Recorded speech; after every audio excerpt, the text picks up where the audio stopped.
তুই আমার বাড়ির চাকর হয়ে আমার মেয়ের সঙ্গে প্রেম করিস? স্পাইডারম্যান আসলো তুই এক্ষুনি বেরো আমার ঘর থেকে। করার জন্য। মালিক আপনি নিজে একদিন মিলিকে আমার হাতে তুলে দেবেন। এই তোরা বেরে বেরো। আবার চাকর আরে হয়ে মিলি, নাকি চকচকে আজই লন্ডন মেয়েটাকে থেকে একটা বিয়ে ছেলে করবে। আসছে, আমি তোকে ওর হাতে বাবা তুলে দেবো। বাবা, আমি ওই চাকরটাকেই বিয়ে করে এই বাড়িতে থাকতে চাই। তুই কোটিপতি বাপের একমাত্র মেয়ে হয়ে সামান্য একটা চাকরকে বিয়ে করবি? তোর মতো মেয়ের আমি মুখ দেখতে চাই না। চোখ বন্ধ করে লন্ডনের লোডের হাতে আমি তোকে তুলে দেবো। মিলি তোমার বাবা চোখ বন্ধ করে তোমাকে আমার হাতে তুলে দেবে, আসছি। ওই প্লেন থেকে ঝাঁপ দিল, উড়ে বাবা উড়ে এসে দেখে গেল I am Lara from London. মিলিকে বিয়ে করার জন্য প্লেন থেকে লাভ দিয়েছে।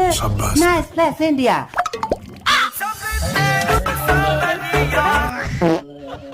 বাবা বিয়েটা করবে তাহলে কে? মাল তো মাল খেয়ে কাজ। দাঁড়া দেখাচ্ছি মজা, তো এটাই তো হচ্ছে সব বুদ্ধিমানের খুলে কাজ। নেবো। নাও